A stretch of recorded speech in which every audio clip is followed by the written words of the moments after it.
अरे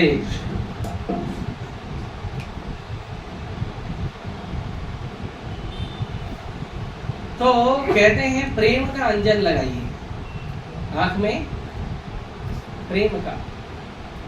कई बार लोग बोलते हैं कितना खिलाते क्यों हो भगवान को? भगवान खाते तो है नहीं, लोग तो फालतू ड्रामा करते हैं। देखा कहीं भगवान को खाते हो? तो भगवान को खाते हुए देखा नहीं, खिलाते हो भगवान, तो गलत बात है।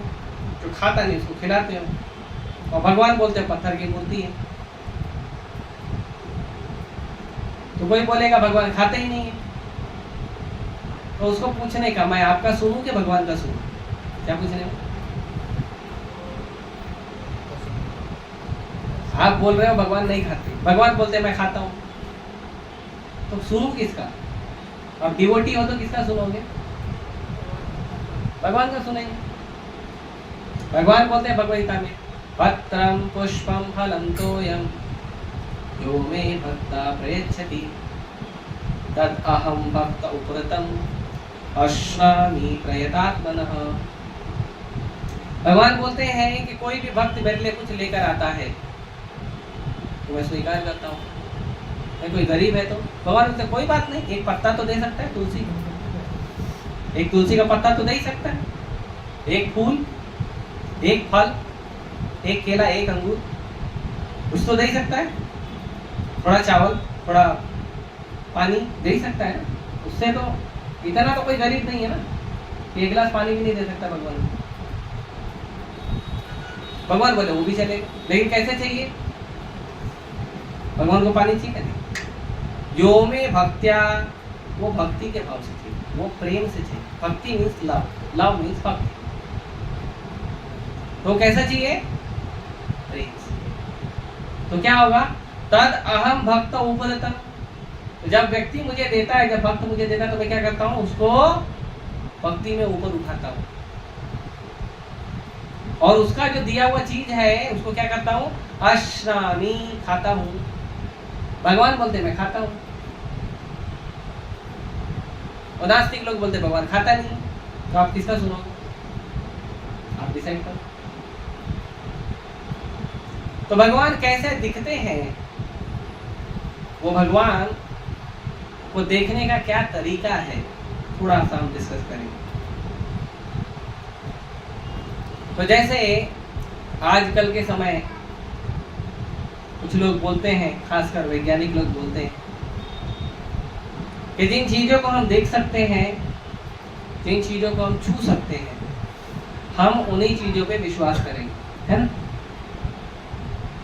एक बार एक प्रोफेसर था, वो जा रहा था रास्ते से, तो रास्ते में उसके शिष्य का घर आया, स्टूडेंट का शादी हो गया था, बच्चे हो गए थे। तो स्टूडेंट को देखा जब प्रोफेसर ने, तो स्टूडेंट को पूछा कैसे हो आप? तो स्टूडेंट ने बोला भगवान का आशीर्वाद है, आनंद से हूँ। प्रोफेसर बोला भगवान होते ही नहीं, भगवान का क्या आशीर्वाद? तो स्टूडेंट को थोड़ा सा अटपटा लगा, ऐसा नहीं बोलना चाहिए। ठीक है आप प्रोफेसर हो, इसका मतलब थोड़ी कुछ भी बोलोगे। आजकल ऐसा ही है, बड़ा पोस्ट मिल गया तो भगवान को गाली देना चाहिए। भगवान से बड़ी पोस्ट अमेरिका गाली देखो अभी बोल दी, तो थोड़ा पोस्ट मिल जाता है, लोग भगवान को गाली देने लगते हैं। आपका पोस्ट का वैल्यू क्या है? तो ब्रह्मा से बड़े हो, इंद्र से बड़े हो, तो थोड़ा पोस्ट मिल जाता तो लोगों को लगता है। तो वो बोला भगवान तो होते नहीं। स्टूडेंट बोला ऐसा मत बोलो, भगवान होते हैं। तो प्रोफेसर ने कहा विज्ञान के हिसाब से, अकॉर्डिंग टू मॉडर्न साइंस, जिन चीजों को हम सुन नहीं सकते, देख नहीं सकते, छू नहीं सकते, वो चीज एग्जिस्ट नहीं करती। तो आपने क्या भगवान को देखा है? नहीं देखा। छुआ है? नहीं छुआ। बोला भगवान नहीं। तो प्रोफेसर का छोटा सा लड़का था, तो बोला एक्सक्यूज मी प्रोफेसर, आपको कैसे पता चला भगवान नहीं है? बोला कॉमन सेंस, माइंड। तो बच्चे ने पूछा क्या आपने अपने दिमाग को देखा है? बोला नहीं। बोला टच किया? बोला नहीं। बोला मतलब आपका दिमाग नहीं।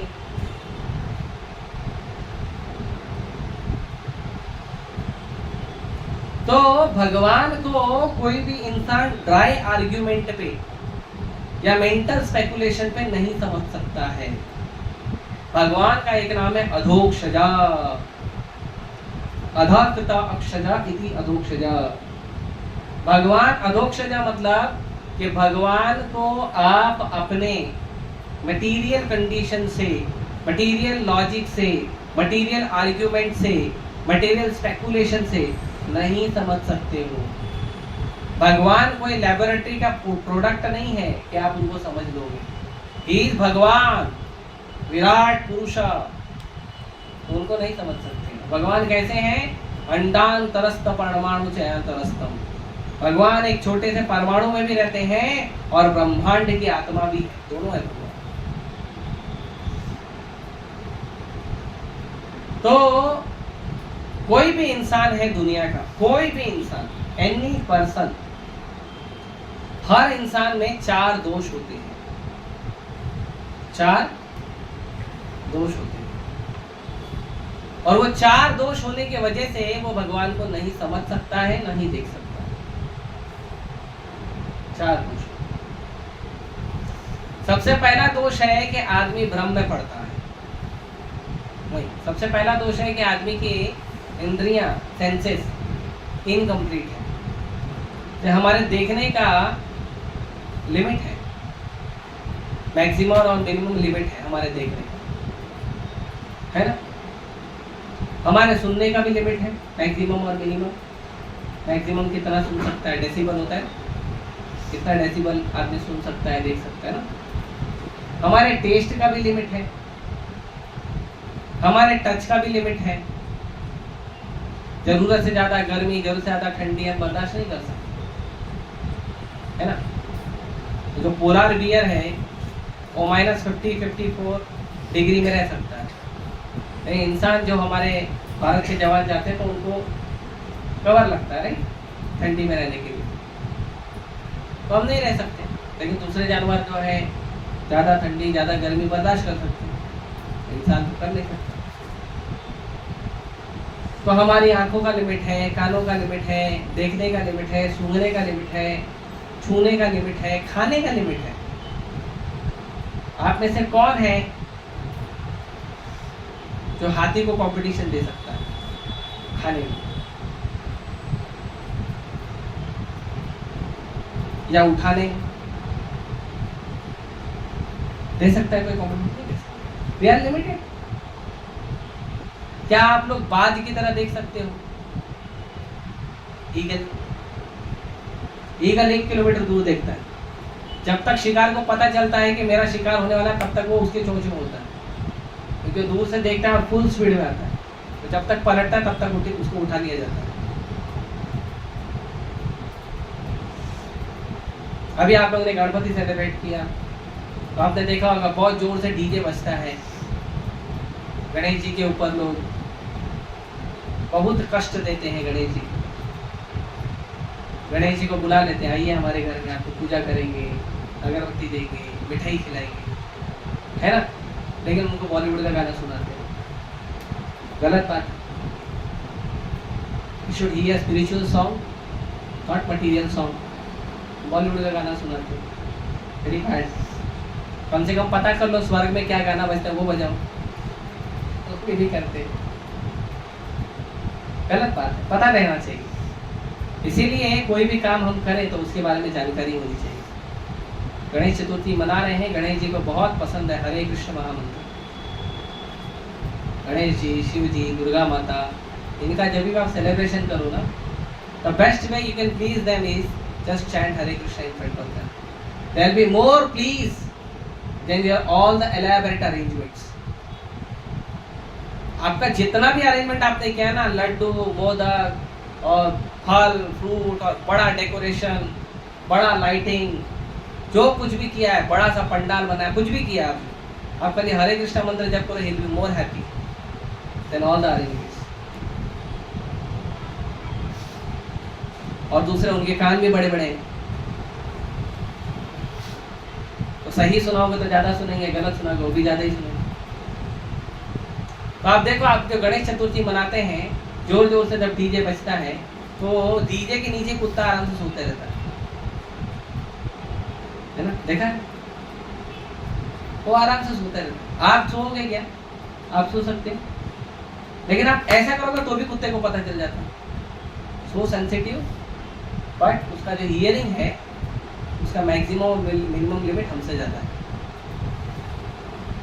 राइट? तो सबका ज्यादा है। हाथी है हमसे ज्यादा, जो वजन उठा सकता है, खा सकता है। घोड़ा है हमसे तेज, दौड़ सकता है। तो मतलब ह्यूमन बीइंग जो है इन सब चीजों में कम है। हर चीज में ह्यूमन बीइंग का लिमिट है। तो लिमिट होने की वजह से क्या होता है कि कई बार हम कुछ चीजों को गलत समझ लेते हैं। गांव में कहावत है, रस्सी को सांप और सांप को रस्सी समझ लेते है ना। गलती हो जाती है इंसानों से।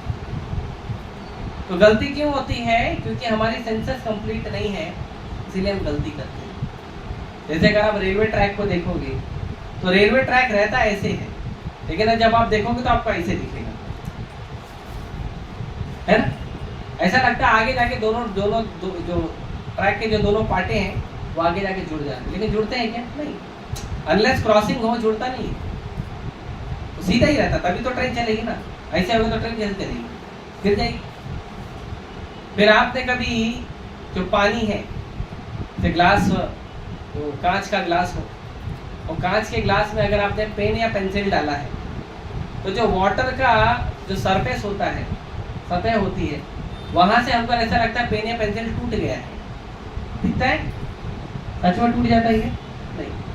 वो डेंसिटी ऑफ वाटर और डेंसिटी ऑफ एयर के डिफरेंस की वजह से वो ऐसा लगता है ये टूट गया है। तो कई चीजें जो है एक्चुअल में है, लेकिन हम कुछ उसका अलग ही रियलाइजेशन लेते हैं। किसी के घर से धुआं निकल रहा है तो कई सारे कारण हो सकते हैं। उसके घर का गैस खराब होगा, चूल्हा खराब होगा, है ना, या घर में वो क्या कहते हैं, कोयला जला के कुछ गांव वाला आइटम बना रहा हो। जैसे हमारे यूपी में लिट्टी चोखा बनाते हैं तो कोयला या उपला में बनाते हैं, वो बना रहा होगा, या घर में हवन हो रहा होगा। There are so many reasons, है ना। आपको लगेगा घर में आग लग गई, राइट? हम कुछ भी समझ सकते हैं क्योंकि वी आर कंडीशन। हमारा लिमिट है देखने का, सुनने का, खाने का, उठने का, बैठने का, छूने का, हर चीज का लिमिट है।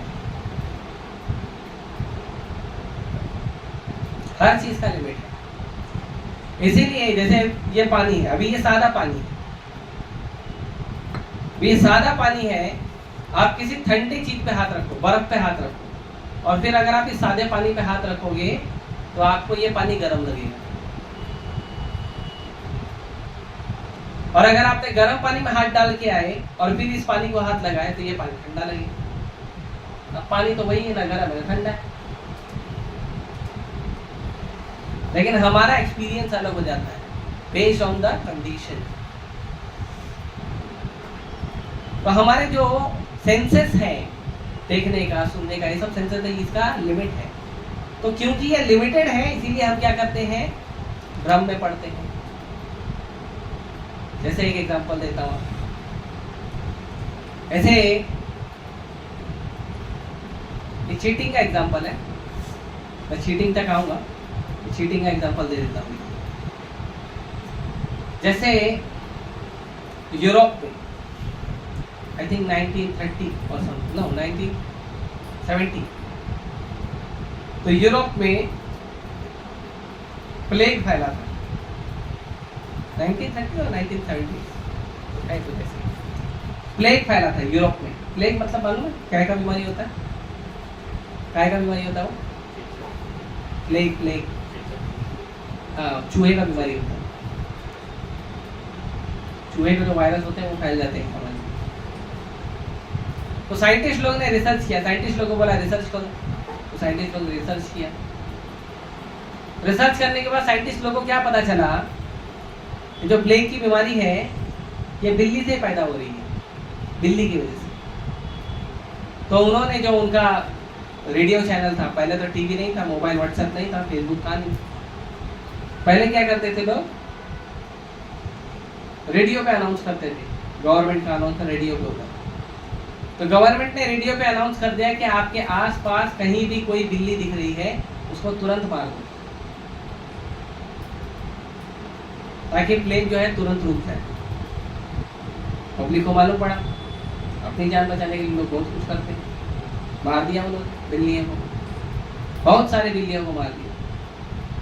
लेकिन जब बिल्ली मार दिया उन्होंने, दो तीन दिन के बाद देखा प्लेग और तेजी से बढ़ रहा है।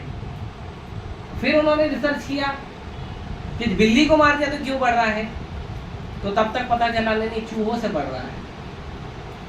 तो फिर उन्होंने अनाउंस किया चूहों को मार दिया जाए। लेकिन जब तक वो लोग बिल्ली से चूहे तक पहुंचे थे तब तक 90% यूरोप प्लेग से खत्म हो चुका है।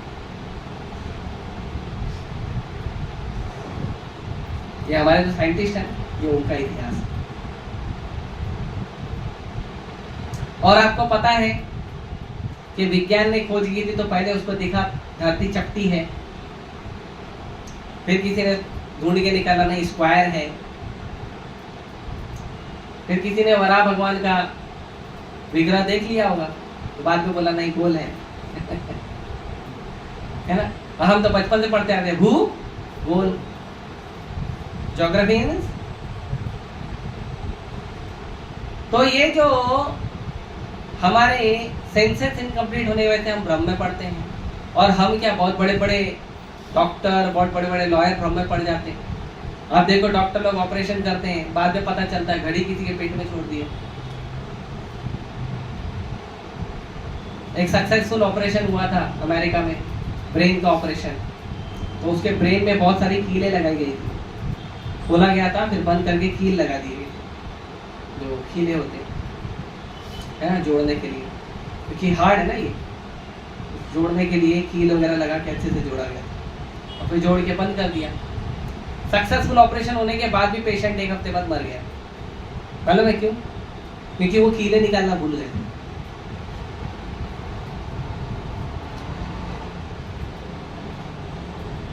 तो लोग भ्रम में पड़ते हैं। अब आदमी भ्रम में पड़ता तो क्या करता है? गलती करता है। किसी चीज को सही नहीं समझा तो गलत करेगा ना, गलती करता है। अब अहंकार इतना बड़ा है कि गलती को छुपाने के प्रयास करता है, उसको कहते हैं चीटिंग, प्रोपेंसिटी। तो ये जो चार दोष है, हमारी इंद्रियां अपूर्ण होना, इनकम्प्लीट सेंसेस, उसके बाद उसके वजह से भ्रम में पड़ना, फॉलिंग टू बी इल्यूज्ड, उसके बाद गलती करना, टू डू मिस्टेक, और उसके बाद धोखा देना, टू चीट। ऐसे एक और चीटिंग का एग्जांपल देता हूँ। मैंने बचपन में देखा था, मैंने वो DD1 DD2 आता था ना, तो मैंने देखा था कि जो कोलगेट का ऐड आता था वो सुनील शेट्टी करता था, है ना। उसका बड़ा बड़ा मसलता था, अभी तो थोड़ा बूढ़ा हो गया बेचारा, ये बच्चे के मसाले उसके नहीं।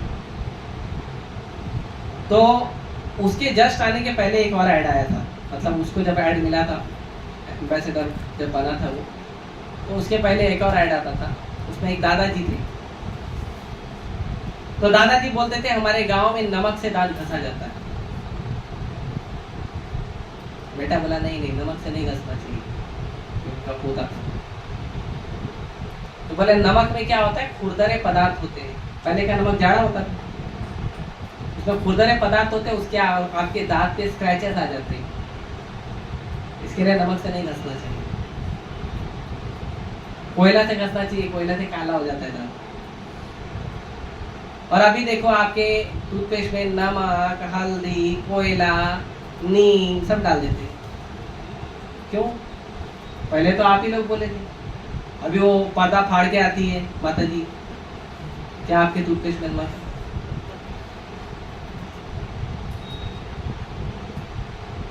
आती है ना? आपके पास आई नहीं? भाग्यशाली है।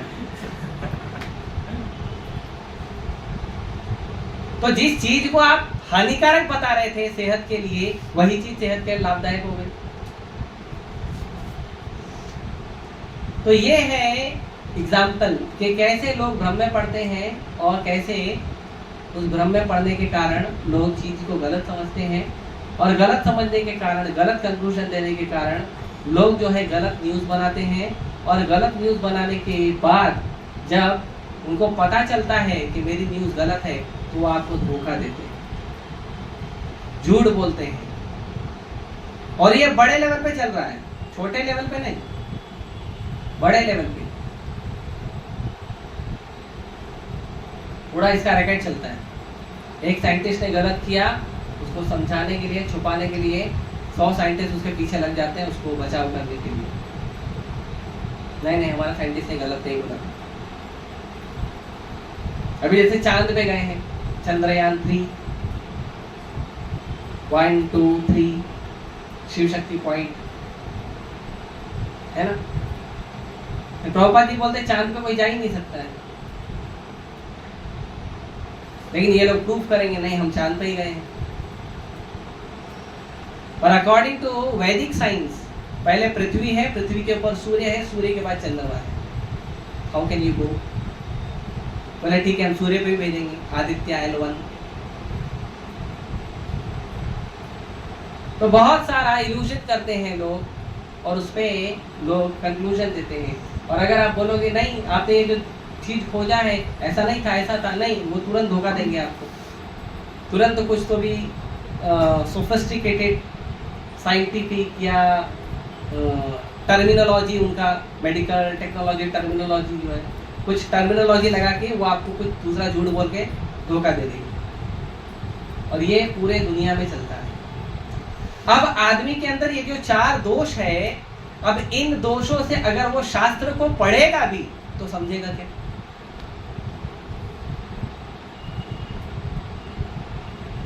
शास्त्रों के बारे में भागवतम कहता है, तर्को अप्रतिष्ठो श्रुतियो विभिन्ना नासा ऋषि यस्य मतम न भिन्नम धर्मं सुतत्वं निहितं गुहाय महाजनो येन गतः पंथा।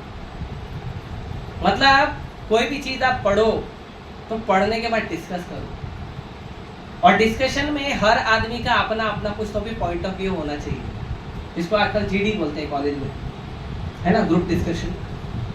तो हर आदमी का अपना अपना एक पॉइंट होना चाहिए, और हर आदमी जो अपना अपना एक एक पॉइंट रख रहा है, हर आदमी मुनि है, क्योंकि अपने मन से सोच के बता रहे हैं। मुनि मतलब मन से कुछ विचार करके बताने वाला, तो मुनि बोलते हैं। तो हर आदमी बता रहा है, तो आप बोलोगे ऐसा थोड़ी है, तो फिर धर्म को समझेंगे कैसे? हर आदमी का अपना हिसाब है, तो धर्म को कैसे समझेंगे? क्रिश्चियन बोलते हैं बाइबल पढ़ो, वही असली बुक है, और बाइबल नहीं पढ़ोगे तो तुम नरक जाओगे। और मुस्लिम बोलता है तुम कुरान नहीं पढ़ोगे तो नरक जाओगे। अकॉर्डिंग टू बाइबल सारे मुसलमान नरक जाने वाले, अकॉर्डिंग टू कुरान सारे क्रिश्चियन नरक जा रहे हैं, और अकॉर्डिंग टू बोथ हिंदू लोग नरक जा रहे हैं। सच कौन है? तो हर आदमी अपने हिसाब से बता रहा है। फिर पीछे से जैन वाले खड़े हो जाते हैं, फिर सिख लोग खड़े हो जाएंगे, फिर जेविश लोग खड़े हो जाएंगे। तो सच कौन बोल रहा है भाई? किसका धर्म सही है, किसका भगवान सही है? एक भगवान बताओ, कितने सारे भगवान है? इसके लिए भारत में कन्वर्जन भी फेल हो जाता है, आदमी कंफ्यूज है, जाऊं किधर? गड़बड़ी उपा आ गए, गोदा खाओ कंफ्यूज हो जाता ना आदमी। इसके लिए नास्तिक भी आ जाते हैं, बहुत सारे नास्तिक भारत में आ गए। इसीलिए आगे कहते हैं धर्मम सुतत्वम निहितम गुहाय। जो धर्म है, धर्म जो है वो ऐसा नहीं है कि आप थोड़ा सा देख लोगे, थोड़ा समझ लोगे, 2-4 श्लोक याद हो गया तो धर्म समझ में आ जाएगा। नो, निहितम गुहाय, बहुत डीप है उसका अंडरस्टैंडिंग। अरे भाई हमको तो संस्कृत आता नहीं, थोड़ा बहुत पढ़ने आता है, इस्कॉन का गीता ले लेके पढ़ लेते हैं, तो जो इंग्लिश हिंदी में लिखा है वो पढ़ के ही समझेंगे ना। और आप बोलते हो धर्म का तत्व डीप है, तो समझेंगे कैसे? तो समझेंगे कैसे? धर्म क्या है कैसे समझेंगे? कहते हैं महाजनो येन गतः स पंथा। जो महाजन है, जो भक्ति के अधिकारी हैं, उनसे सीखिए। जैसे आप साइंस का बुक मार्केट से खरीद लेंगे, लेकिन मार्केट से साइंस का बुक खरीद कर आप समझ नहीं सकते जब तक आपके पास एक एक्सपर्ट प्रोफेसर नहीं होगा। आप मैथमेटिक्स नहीं समझ सकते unless you go to the professor. आप अकाउंट्स नहीं समझ सकते जब आप साइंस नहीं समझ सकते, मैथ्स नहीं समझ सकते, अकाउंट्स नहीं समझ सकते। How can understand Krishna without any guidance? बिना मार्गदर्शन के, बिना एक्सपर्ट प्रोफेसर के कृष्ण को कैसे समझोगे जिससे सारा साइंस मैथ्स निकला है? भगवान बोलते हैं मत्ता परतरम नान्यत् किंचित् अस्ति धनंजय, मुझसे अलग कुछ भी नहीं है दुनिया में। मयि सर्वमिदं प्रोतम, सब कुछ मुझसे ही निकला है। तो जिससे ये सारा ज्ञान निकला है, जिससे सारा टेक्नोलॉजी निकला है, वो टेक्नोलॉजी को समझने के लिए आपको एक आदमी चाहिए जो आपको उंगली पकड़ के गुरु की तरह सिखाए। लेकिन जिस पर्सनालिटी से ये सारा ज्ञान निकला है, उस पर्सनालिटी को समझने के लिए आप ऐसे वो पान पट्टी वाला भी समझा देगा, है ना? पान खाते खाते, गुटखा खाते खाते थोड़ा बता देता है गीता, वो भी चाय पीते पीते टपरी भी बता देते वो भी Gita. Can understand like this Krishna? Krishna is such a cheap subject matter. तो 12 भक्ति के महाजन है। तो कोई व्यक्ति अगर आपको भक्ति एक्सप्लेन करता है तो पहले उसको बोलो ये 12 महाजन में किसी एक महाजन का ज्ञान है क्या आपके पास? नहीं है ना? हरे कृष्णा, लेट मी चैंट, मुझे जप करने दीजिए, आप मत बताइए, ज्ञान मत दीजिए। तो 12 महाजन का नाम मैं बताता हूँ, है ना? 12 महाजन का नाम है, पहला स्वयंभू, नारद, शंभू, 3 नाम है। स्वयंभू मतलब जो स्वयं भगवान से प्रकट हुए हैं। स्वयं भगवान विष्णु के नाभि से एक कमल निकला, कमल पे ब्रह्मा प्रकट हुए। तो जो भगवान है स्वयं भगवान, भगवान को इसके लिए कई जगह शास्त्रों में स्वयं कहा गया है। तो जो स्वयं भगवान है उससे प्रकट हुए हैं भू, ब्रह्मा, स्वयं भू। तो ब्रह्मा जी को स्वयं भू कहते हैं। नारद ब्रह्मा जी के बेटे, नारद मुनि। शंभु ब्रह्मा जी के दूसरे बेटे, शिव जी। इस ब्रह्मांड में ब्रह्मा जी के बेटे हैं शिव जी। स्वयंभू, नारद, शंभु। कौमार, कपिलो, मनु, चतुर्कुमार ब्रह्मा जी के और 4 बेटे हुए, छोटे छोटे 5 साल के हैं। उनका हाइट कभी बढ़ा नहीं लेकिन है बहुत पुराने। तो स्वयंभू, नारद, शंभु, कौमार, चतुर्कुमार, कपिलो, भगवान कपिल स्वयं, भगवान कपिल ने ज्ञान दिया। मनु, मनु महाराज, ब्रह्मा जी के एक दिन में 14 मनु आते हैं, है ना? आजकल कुछ लोग हैं मनु महाराज को गाली देते हैं। उनको पहले जाके पूछो कौन सा मनु? आप जिस मनु को गलत बोल रहे हो मनुस्मृति की वजह से, तो कौन से मनु को बोल रहे हो? 14 मनु है। तो मनु महाराज, जो एक ब्रह्मा जी के एक दिन में 14 मनु आते हैं। प्रहलादो जनको भीष्म, प्रहलाद महाराज, जनक महाराज, जनक महाराज सीता मैया के पिताजी, भीष्म देव, बलिर वयासकीर अयम, बलि महाराज प्रहलाद महाराज के पोते, वयासकीर, वयासकीर मतलब व्यासदेव जी के बेटे शुकदेव गोस्वामी। और अयम, ये श्लोक कौन बोला? ये श्लोक बोला था यमराज जी ने। तो बोले और मैं, यमराज जी। तो ये 12 भक्ति के अधिकारी हैं। तो कोई भी व्यक्ति अगर आपको भक्ति का ज्ञान देता है तो वो ज्ञान ये 12 में से किसी एक महाजन की तरफ से फिल्टर होके आना चाहिए। इस्कॉन में आप ये 12 के 12 महाजनों की फिलॉसफी मिल जाएगी। बाकी आप जाओगे, बहुत सारे बाबा लोग अपना छोटा छोटा टपरी खोल के बैठे हैं, दुकान खोल के बैठे हैं, उनके पास जाओगे तो आपको ये ज्ञान नहीं मिलेगा। उनको बोलोगे तो कोई बोलेगा कबीर ने बोला, कोई बोलेगा अबीर ने बोला, कोई बोलेगा इसने बोला, उसने बोला। No, we want proof with the expert teacher. तो ये 12 महाजन है भक्ति के, जिनसे हमको सही ज्ञान मिलता है। तो यदि आपको कोई व्यक्ति भक्ति का ज्ञान दे रहा है तो वो भक्ति का ज्ञान जो है ये 12 में से किसी महाजन के द्वारा प्रामाणिक ज्ञान आपको प्राप्त होना चाहिए। तब जाके आप कृष्ण को समझने का प्रयास कर पाओगे।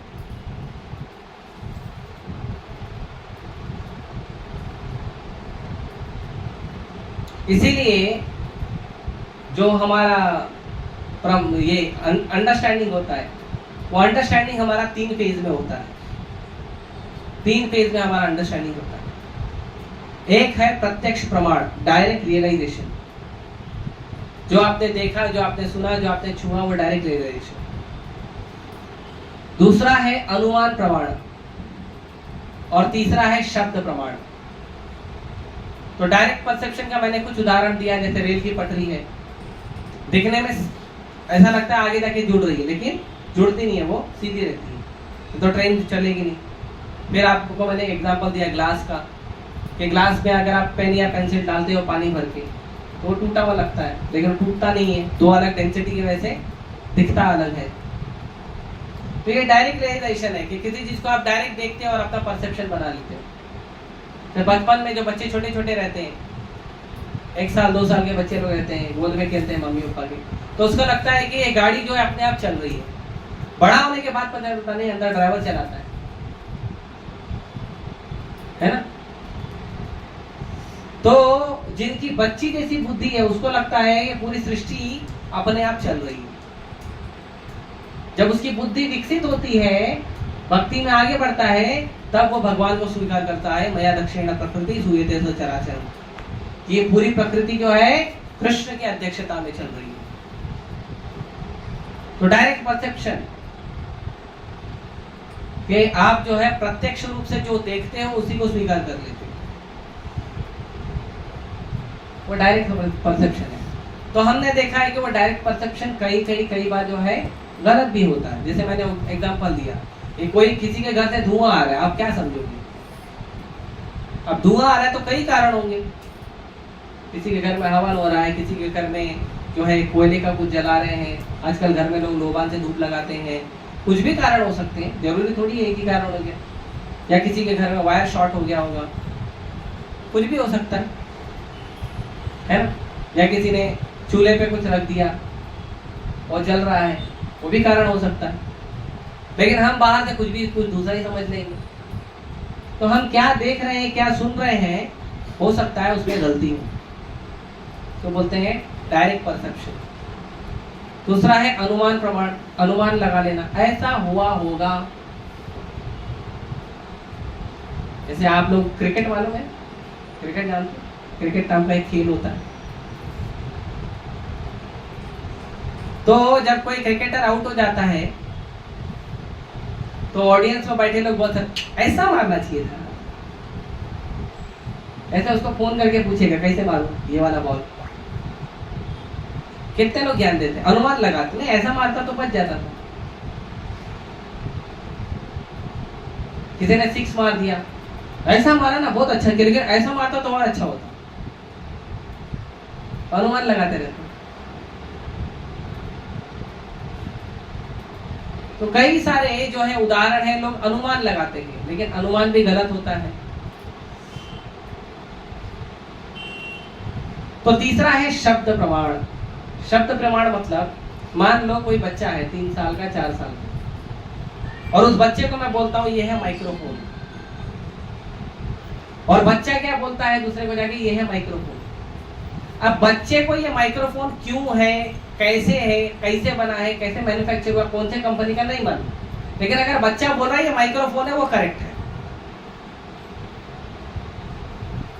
क्योंकि उसने प्रॉपर सोर्स से सुना और बोल दिया।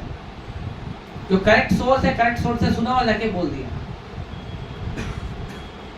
जैसे अगर मैं किसी को पूछूं आपके भाई का नाम क्या है, you have brother, what's the name? जय। तो अभी आपके भाई का नाम जय है, आपको कैसे मालूम?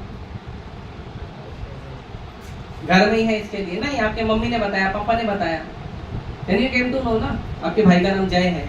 अभी कोई बोलेगा नहीं आपके भाई का नाम जय नहीं विजय है, तो आप मानोगे? क्यों नहीं मानोगे?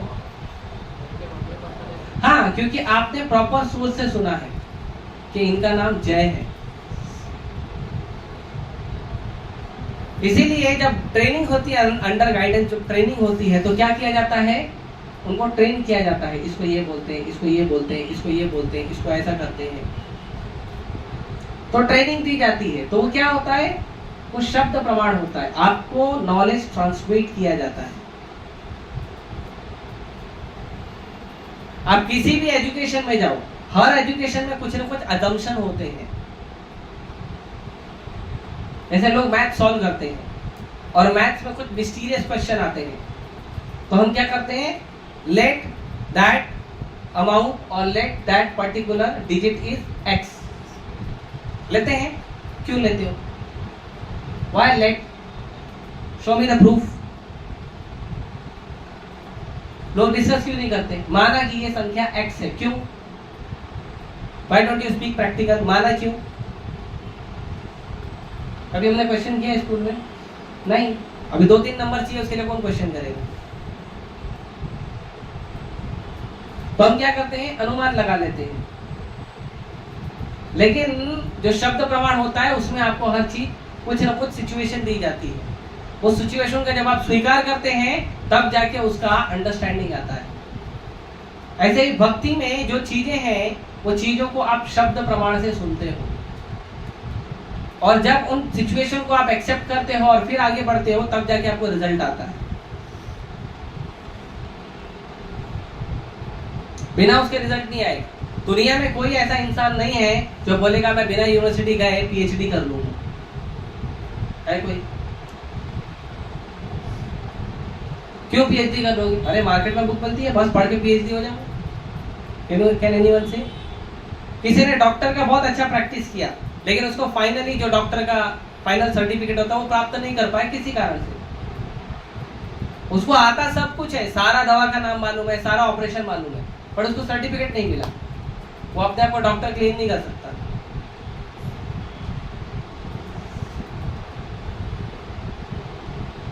तो जो भगवान का ज्ञान है वो शब्द प्रमाण है, भगवता है।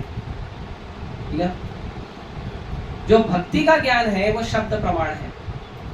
ब्रह्मा जी ने ज्ञान दिया नारद जी को, नारद जी ने ज्ञान दिया व्यासदेव जी को, व्यासदेव ने ज्ञान दिया मध्वाचार्य को, और ऐसे ये ज्ञान जो है गुरु शिष्य परंपरा से ये ज्ञान हम लोगों तक पहुंचता है। तो ये जो नॉलेज ट्रांसमिशन का जो सिस्टम है इसको कहते हैं गुरु शिष्य परंपरा, डिसाइक्लिक सक्सेशन। इसीलिए भगवान का जो भक्ति का ज्ञान है वो शब्द प्रमाण पे ज्यादा इंपॉर्टेंट है। पहले के जो वैदिक ज्ञान थे उन वैदिक ज्ञान को कहा जाता था श्रुति। श्रुति मतलब जिनको सुना जाता है, मतलब गुरु ने एक बार शिष्य को बोला और शिष्य को पूरा याद है। तो प्रभुपाद जी एक उदाहरण देते हैं। एक बार एक अंग्रेज जो है एक इंडियन को इंग्लिश में बहुत गंदा गंदा गाली दे रहा है। तो वो अंग्रेज जहां गाली दे रहा था, ये भागवत है, भगवत गीता नहीं। तो जो अंग्रेज जब गाली दे रहा था तो वहां पे एक इंडियन था जिसको इंग्लिश समझता था, मतलब जो मार खा रहा था या डांट सुन रहा था उसको इंग्लिश समझता था कि गाली में क्या बोल रहा है। लेकिन वहां पे एक ब्राह्मण था जो हाथ पैर धो रहा था, उसको तो इंग्लिश आता नहीं। What is that particular words, abusive words, तो उसको मालूम नहीं। तो ये अंग्रेज गाली दिया और चले गया। अब जो इंडियन था उसने केस कर दिया कि मेरे को ऐसा ऐसा गाली दिया। तो जो अंग्रेज था उसने बोला what is the proof, any witness? तो बोला देखो विटनेस तो इतना मालूम नहीं है, लेकिन एक ब्राह्मण था वहां पे जो हाथ पैर धो रहा था। बोला अच्छा बुलाओ ब्राह्मण को। तो ब्राह्मण को बुलाया, ब्राह्मण को बोले ऐसा इसने गाली दिया। तो बोले मेरे को मालूम नहीं गाली दिया कि नहीं। बोले फिर कैसे प्रूफ होगा? लेकिन मैं बता सकता हूं इसने शब्द क्या बोले थे। सो शार्प मेमोरी। तो ब्राह्मण ने एग्जैक्टली वो सारे अब्यूसिव वर्ड्स बताया। बोला मुझे नहीं मालूम इसको गाली बोलते कि नहीं, लेकिन ये बोला था इसने गुस्से में। That is called the sharp memory of ब्रह्मचारी। सोचो आज से 200 साल पहले भी ऐसा था। अभी तो हमारे फोन के नंबर याद नहीं है हमको, घर के 10 लोग के नंबर याद नहीं है। आज से 10-15 साल लोग याद रखते थे, डायरी कोई रखता नहीं था। ऐसे ही नंबर याद है, 50-60 नंबर ऐसे ही याद रखते। अभी तो किसी का नंबर, अभी तो कई बार तो उनको बोलते हैं प्रभु जी आपका नंबर दीजिए, तो बोलते रुको ढूंढता हूँ, अपना नंबर याद नहीं रहता कहीं पर। क्यों? अरे नया सिम कार्ड लिया है।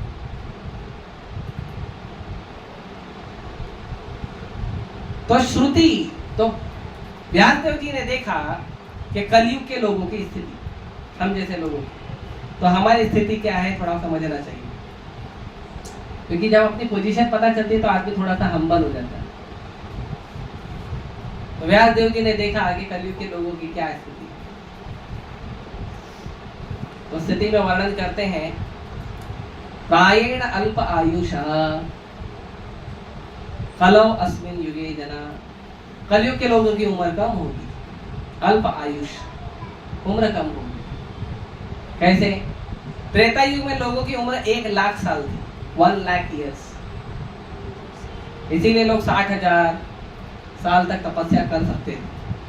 अभी तो 60 सेकंड हमारा मन नहीं लगता, लेकिन 60,000 साल तक विश्वामित्र मुनि ऐसे महान जो संत है तपस्या किए, शौबरी मुनि 10,000 साल, ऐसे हजारों साल तपस्या करते। फिर द्वापर युग में पीछे से एक जीरो कम हो गया, कितना बचा? 1,00,000 में से एक जीरो गया तो 10,000। तो द्वापर युग में लोगों की उम्र हो गई 10,000 साल। फिर त्रेता युग में और एक जीरो कम हो गया, नहीं त्रेता युग में 10,000 साल, द्वापर युग में एक और जीरो कम हो गया, कितना हो गया? 1,000। तो द्वापर युग में 1,000 साल लोगों की उम्र थी।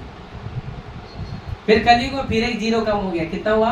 100। उसमें भी हम लोग ने साइंटिफिक एडवांसमेंट करके 60-70 में निपटा दिया है ना। लाइफ फास्ट होनी चाहिए, तो हमने लाइफ को इतना फास्ट कर दिया कि 60-70 में ही हम हिसाब करते थे। जो 60-70 के बाद पार चले जाता है और बिना भक्ति के उसको महात्मा बोलते हैं, क्योंकि भाई इतना समय तक जिंदा रह लिया, बड़ी बात है।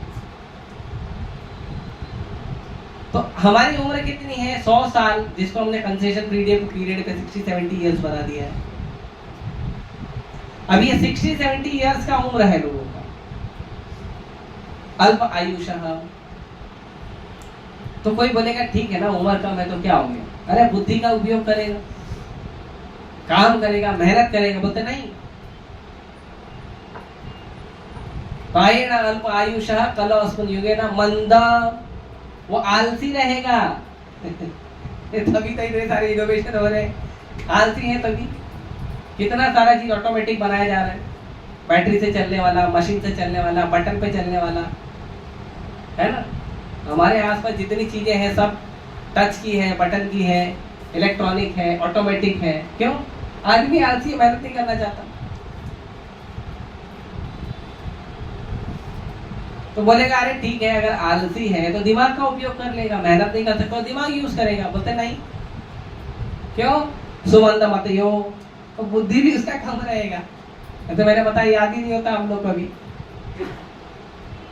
तो ठीक है, कोई बात नहीं, अपने भाग्य से अच्छा काम करेगा तो अच्छा भाग्य होगा।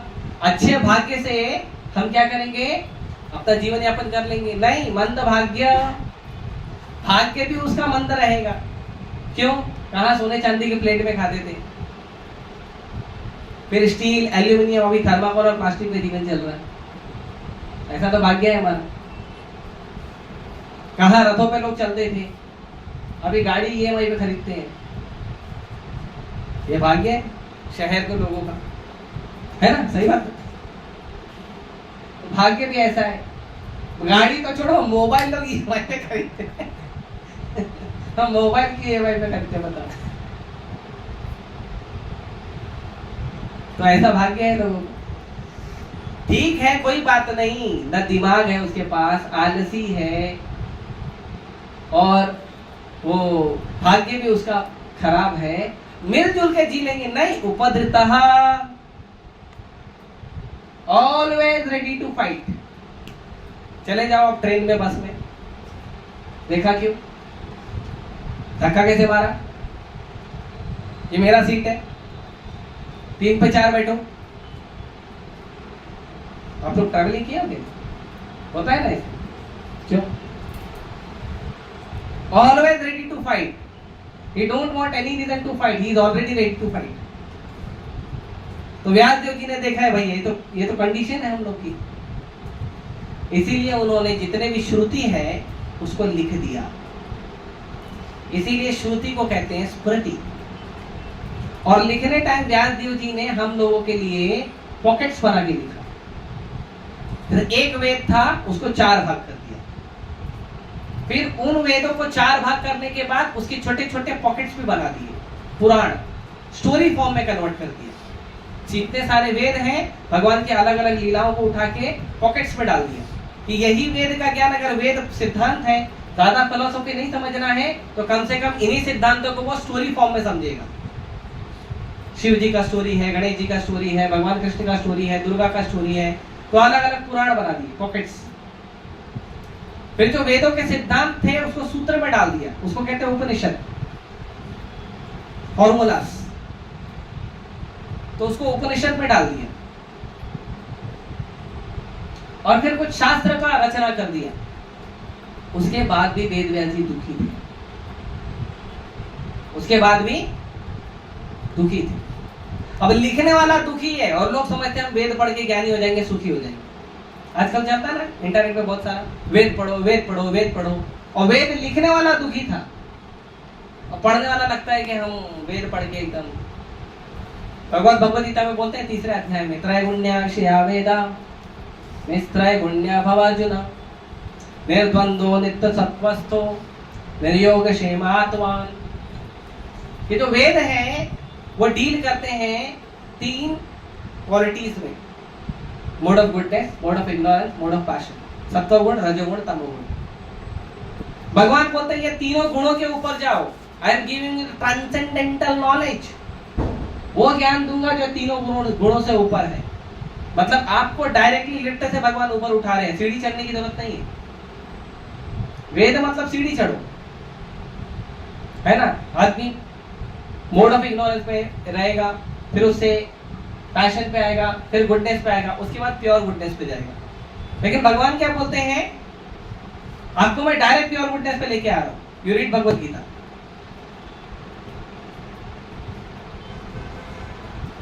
तो वेद व्यास जी दुखी हो गए। और जब कोई भक्त दुखी होता है तो सबसे पहले वो याद करता है अपने गुरु को। तो इमीडिएटली उन्होंने अपने गुरु के चरणों पे ध्यान लगाया, गुरु को बोला कृपा करिए। तो उनके गुरु है नारद जी। नारद जी प्रकट हुए। नारद जी को उन्होंने पूछा ऐसा ऐसा है मेरा, तो नारद जी बोले मालूम हो। नारद जी जो है ट्रांसेंडेंटल स्पेसमैन है, विदाउट वीजा पासपोर्ट के कहीं भी चले जाते हैं, है ना। और उनके लिए कोई नियम नहीं है, असुर के यहाँ जाना है कि देवता के यहाँ जाना है, कहीं भी चले जाते हैं और उनको हर जगह अलाउड है। हर आदमी उनका सम्मान करता है। धीरा धीर प्रिय जनो प्रिय करो। जो धीर है, जो बुद्धिमान है, जो अच्छे लोग हैं, वो भी उनका सम्मान करते हैं। अधीर, जो अधीर है, जो बुद्धिमान नहीं है, दुष्ट है, बदमाश है, वो भी उनका सम्मान करता है ना। चले जाते हैं कभी कंस को इंफॉर्मेशन देने, कभी रावण के पास चले जाते हैं, वो भी उनका सम्मान करते हैं।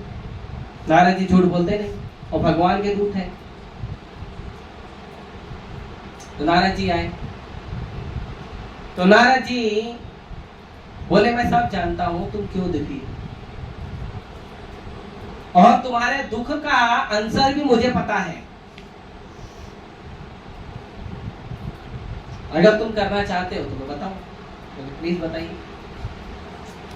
तो नारद जी ने कहा कि लोग पहले से सांसारिक कामों में बहुत ज्यादा विचार रखते हैं, है ना। भक्ति में तो वैसे भी लोगों का रुचि लगता नहीं, तो पहले से लोगों का रुचि संसार के काम में है।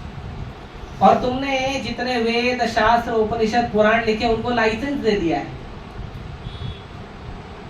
धन चाहिए इसकी पूजा करो, पुत्र चाहिए इसकी पूजा करो, सुंदरता चाहिए इसकी पूजा करो, अच्छी पत्नी चाहिए इसकी पूजा करो, अच्छा पति चाहिए इसकी पूजा करो। तो ऑलरेडी लोग जो है संसार के काम में लिप्त हैं, तुम उनको लाइसेंस दे दिया इसका पूजा करो, ये लेकर जाओ। तो लोग संसारी काम से, संसारिक दुखों से बाहर कैसे निकलेंगे। तो क्या करूं, तो नारद जी ने कहा एक ऐसा शास्त्र लिखो जिसमें केवल भगवान का गुणगान होना चाहिए, दूसरा कुछ नहीं होना चाहिए, क्योंकि बिना भगवान के गुणगान के किसी का उद्धार नहीं होगा। तो वेद व्यास जी ने लिखा श्रीमद् भागवत महापुराण, उल्टा श्रीमद् भागवत महापुराण 18,000 श्लोक में exclusively description of the transcendental pastimes of Krishna. भगवान की सारी लीलाएं इसमें बताई है, बहुत सारी लीलाएं। तो श्रीमद् भागवतम का उन्होंने डिस्क्रिप्शन लिखा। तो ये जब डिस्क्रिप्शन लिखा तो लिखने के पहले उन्होंने भगवान पे ध्यान लगाया, भगवान के धाम का दर्शन किया और उसके बाद इसको उन्होंने लिखा। तो ये भागवतम जो है इसके लिए इसको अमर पुराण कहते हैं। अमर मतलब जिसमें कोई गंदगी नहीं है, गंदगी मतलब जिसमें कोई कर्म कांड का विचार नहीं है, सांसारिक विचार नहीं है, जो डायरेक्टली हाईएस्ट लेवल का है, इसके लिए इसको अमर पुराण कहते हैं। कोई कमी नहीं है, कंप्लीट। एक एक श्लोक भी है इतना पोटेंट है कि आपको भगवान का कृपा दे सकता है। तो वेद व्यास जी ने वो लिखा और वेद व्यास जी ने एक महाकाव्य लिखा, इसको कहते हैं महाभारत। और उस महाकाव्य के महाभारत में भगवत गीता लिखा। और इस भगवत गीता में जो शब्द प्रमाण की मैं बात कर रहा हूं वो शब्द प्रमाण इसमें दिया है गुरु शिष्य परंपरा। आपको पूरे दुनिया में कोई व्यक्ति नहीं दिखाएगा गुरु शिष्य परंपरा सिवाय इस्कॉन के भक्तों के, क्योंकि ये गुरु शिष्य परंपरा जो है वो केवल हम दिखाते हैं। और भी गुरु परंपरा है, 4 गुरु परंपरा है, उसमें ज्ञान लेना चाहिए। तो भगवान को अगर जानना है तो भगवान को जानना चाहिए। ऐसे कोई भी पढ़ाई हम करते हैं तो उसके लिए कुछ चीजों की जरूरत होती है, कुछ वस्तुओं की जरूरत होती है। तो सबसे पहले क्या चाहिए? बुक्स होने चाहिए। तो हमारे पास ट्रांसेंडेंटल लिटरेचर है, बहुत सारे बुक्स हैं। उसके बाद प्रोफेसर होने चाहिए। तो इस्कॉन में आप देखेंगे बहुत सारे भक्त हैं जो उस पुस्तकों को पढ़ते हैं, और ऐसा नहीं कि खाली लेक्चर देने के लिए पढ़ते हैं जैसे कॉलेज के प्रोफेसर होते हैं, वैसे नहीं। हमको पगार नहीं चाहिए, हम पढ़ते हैं खुद की रियलाइजेशन के लिए। तो जो रियलाइज करता है वही ज्ञान देता है। तो आपके पास प्रोफेसर भी हैं। फिर आपको यूनिवर्सिटी चाहिए, तो we have big university like Bhaktivedanta वैदिक एजुकेशन। तो भक्ति वेदांता वैदिक एजुकेशन जो है हमारा पूरा इस्कॉन, वो आपको मिल जाएगा। तो हर चीज इसमें अवेलेबल है, so that you can understand Krishna, you can see Krishna. You can see Krishna with his own eyes, with your own eyes. अपने इन्हीं आंख से देख सकते हो, लेकिन उसके लिए आपका रियलाइजेशन होना चाहिए। और रियलाइजेशन कैसे होगा? पहले तो भगवान का नाम जप करना है। हरे कृष्णा कृष्णा कृष्णा हरे हरे, हरे राम राम राम हरे। पहले तो भगवान का नाम जप करना है। नाम जप करने से क्या होता है? हमारे हृदय के अंदर जितना भी दोष है ना, जो गंदगी है, जो मैल है हृदय के अंदर, lust, anger, greed, hatred, envy, वो धीरे धीरे साफ होती है, वो धीरे धीरे कम होती है। और दूसरा, भगवान का ज्ञान लेना है भगवान के भक्तों से। इसके लिए हमारे आचार्य कहते हैं कि जो व्यक्ति भगवान का भक्त नहीं है उससे भगवान की कथा सुननी भी नहीं चाहिए। क्यों? क्योंकि ये ऐसा ही है जैसे दूध में तो बहुत पौष्टिक है, दूध तो बहुत पावरफुल फूड है ना। अगर आपने दिन भर से कुछ नहीं खाया है और 100 ग्राम या 150 ग्राम आपने दूध पी लिया है, आपके पूरे बॉडी का नरिशमेंट उसमें हो जाता है। सारे मिनरल्स, एंजाइम सब आ जाएंगे उसमें, प्रोटीन सब आ जाएंगे। 150 ग्राम मिल्क, दैट्स ऑल।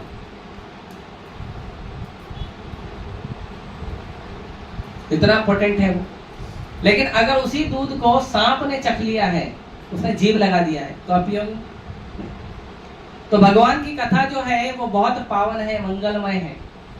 लेकिन जब कोई व्यक्ति जो भक्त नहीं है वो अपना मेंटल कॉन्कॉक्शन डाल देता है, तो क्या हो जाता है? वो अपनी मेंटालिटी से, अपने विजन से आपको भगवदगीता समझाएगा, भगवान का ज्ञान समझाएगा, जो गलत है। भगवान का ज्ञान कैसे समझा जाता है पता है? एज इट इज, जैसा भगवान ने दिया है वैसा। इस्कॉन में जो भगवदगीता मिलती है वो कैसी मिलती है? As it is. हम उसमें एडिशन डिडक्शन नहीं करते। प्रभुपाद जी को कहा गया कि आपने तो इतना बड़ा बड़ा काम किया है, इतना बड़ा इस्कॉन बनाया है, इतने सारे शिष्यों को आपने बनाया है, अंग्रेजों को भक्त बना दिया है, कितना अच्छा काम किया है। प्रभुपाद जी ने बोला ये सब मैंने नहीं किया, ये सब मेरे गुरु महाराज और कृष्ण के आशीर्वाद से हुआ। लेकिन अगर आप मुझे कुछ क्रेडिट देना चाहते हो तो मेरा एक क्रेडिट है, क्या है? कि मैंने भगवान के दिए गए शास्त्रों में अडल्ट्रेशन नहीं किया, उसमें काट छाट नहीं किया, उसमें कम ज्यादा नहीं किया, प्लस माइनस नहीं किया। जैसा शास्त्र भगवान का वैसा ही मैंने आपको उठा के दे दिया, उसमें अपने मन से कुछ नहीं डाला। तो ये भगवान का ज्ञान अगर आप ऐसे लेते हैं तो आपको भगवान का सही ज्ञान प्राप्त होगा। और जब सही ज्ञान प्राप्त होगा तो रास्ता भी सही मिलेगा। आप गूगल मैप चालू करिए, मैप सही है तो रास्ता सही है, मैप गलत है तो रास्ता गलत, राइट? तो this is the understanding how you can see God. भगवान को देख सकते हो, लेकिन कैसे देख सकते हो? भगवान को शास्त्रों के नजर से। जब तक भगवान आपको इन आंखों से नहीं दिखते हैं तब तक शास्त्रों से देखिए भगवान शास्त्रों में कैसा वर्णन किया गया। कई बार बोलते हैं नहीं नहीं तुमने तो इमेजिन करके मूर्ति बना दी। हमने इमेजिन नहीं किया, भागवत उठाइए पता चलेगा भगवान की आंख कैसी है, भगवान का आईब्रो कैसा है, भगवान के कान कैसे हैं, नाक कैसी है, पूरा वर्णन दिया। भगवान की जो आंखें हैं वो कमल की पंखुड़ियों के समान है, पेटल्स ऑफ द लोटस। तो लोटस पेटल होता है ना, वैसी है, आप देख लो इतनी बड़ी है और पूरा कान तक जाती है भगवान की आंखें। भगवान की आईब्रो कैसी है? जैसे कोई धनुष मारने वाला है, धनुष होता है ना, वैसी एकदम परफेक्ट साइज। भगवान की नाक कैसी है? जो सरसों का फूल होता है ना वैसी है। भगवान के होंठ कैसे हैं? वो बिम्बा फ्रूट होता है, बिम्बा फ्रूट उसकी तरह है, उसकी तरह लाल है और हमेशा मुस्कुराते हैं भगवान। अब देख लो गलत है कि सही है? तो जैसा शास्त्रों में वर्णन है, भगवान कैसे खड़े होते हैं? त्रिभंग ललितम, तीन तरह टेढ़े होके खड़े होते हैं। टेढ़े हैं भगवान। कलयुग में कोई सीधा है ही नहीं, तो भगवान को भी टेढ़ा होना पड़ता। तो भगवान का पूरा डिस्क्रिप्शन है। भगवान के गले में वैजयंती माला होती है, हाथ में वेणु होता है, कान में मकर कुंडल होता है, मकर मतलब मछली, मछली का कुंडल होता है। आप देखो भगवान को एग्जैक्टली वही डिस्क्रिप्शन मिलेगा आपको। ये तो गिरिवरधारी है, गिरिराज उठाए थे उस समय का श्रीनाथ जी। तो ये पूरा डिस्क्रिप्शन है भगवान का। हमने अपने मन से कोई भगवान नहीं बनाया है, शास्त्रों में डिस्क्रिप्शन है। तो जब तक आंखों से नहीं देखते हो तब तक शास्त्रों से स्वीकार करो, और शास्त्रों से स्वीकार करके जब आप जप करोगे, शास्त्रों को पढ़ोगे, तो धीरे धीरे रियलाइजेशन भी आएगा। और जब रियलाइजेशन आएगा तो धीरे धीरे हम शुद्ध होंगे, और जब हम शुद्ध हो जाएंगे तो भगवान आपके सामने बैठे हैं, आप खेलो, खाओ, नाचो, गाओ, जो करना है करो। जैसे आप अपने दोस्तों के साथ करते थे, करो भगवान। आप में से कोई गुजरात से नहीं? वो गुजरात से, गुजरात। तो जो गुजरात के लोग हैं वो भगवान को अपना बच्चा समझते हैं। आप देखोगे हर घर में लड्डू गोपाल मिलेगा, हर घर में लड्डू गोपाल, हाँ लाला बुला के। तो हर घर में लड्डू गोपाल क्या कर रहे हैं? बस लड्डू गोपाल को खिलाना है, पिलाना है, उठाना है, सुलाना है, नहलाना है, कपड़े पहनाना है, यही काम है उनका। दिन भर का यही काम, दिन भर का उनका यही काम। Only one work, how to serve Krishna, that's all.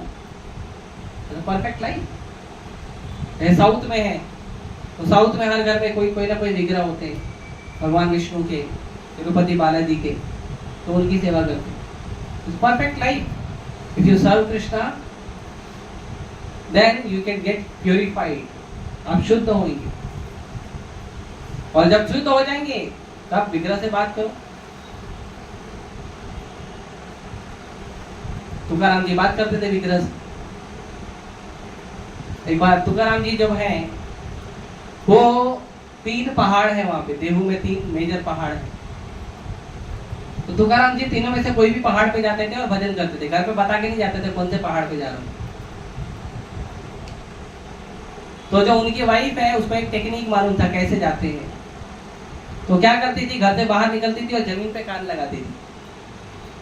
तो जमीन पे कान लगाती थी तो जिस रास्ते से उनको विट्ठल विट्ठल की धुन सुनाई देती थी उस रास्ते पे वो जाती थी। See? Higher technology that we can create. तो एक बार भंडारा नाम का पर्वत है, वहां पे तुकाराम जी ज्यादा भजन करते थे। तो वहां पे जा रही थी तो माता के पैर में कांटा चुभ गया। तो कांटा चुभ गया, अभी घने जंगल में कौन आएगा। कांटा चुभ गया, कांटा बड़ा था, ज्यादा अंदर चुभ गया था, निकाल रही निकल नहीं रहा, दर्द हो रहा है, कैसे निकाले। चिल्लाने लगी, रोने लगी। तो भगवान तुरंत प्रकट हो गए। भगवान छोटे से बालक के रूप में प्रकट हो गए।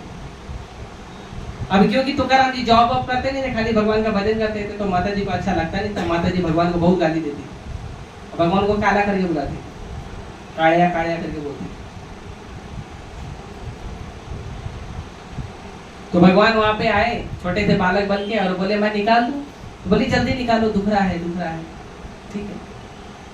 तो कांटा जब निकाला जाता है तो निकालते समय दर्द होता है, निकालने के बाद भी दर्द होता है, और जब तक वो खट्टा रहता है दर्द होते रहता है। लेकिन भगवान ने जब कांटा निकाला तो माता को पता भी नहीं चला कांटा निकल गया और दर्द भी गायब हो गया। तो माता पूछी निकाला कि नहीं, निकल। कैसे निकाल दिया, बड़ा अच्छा निकाला, क्या नाम है, बोला पांडु। अब जैसे ही पांडु बोला फिर चप्पल उठा के दौड़ी, चप्पल नहीं कोई दूसरा पत्थर उठा के दौड़ी सी, भाग यहाँ से,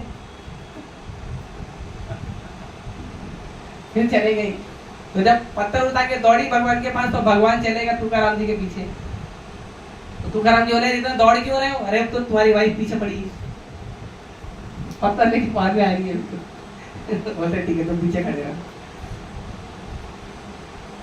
तो ऐसे रिलेशन है भगवान के भक्तों का। You can play with Krishna. That is possible. Tukaram जी को ज्यादा समय नहीं, 300 साल पहले है, शिवाजी महाराज के गुरु है तुकाराम, आध्यात्मिक गुरु। तो दिस इज पॉसिबल, और उसके लिए थोड़ा साधन रहना पड़ता है। हरे कृष्ण मंत्र जप करिए, भगवद गीता पढ़िए, भक्तों के मार्गदर्शन में रहिए।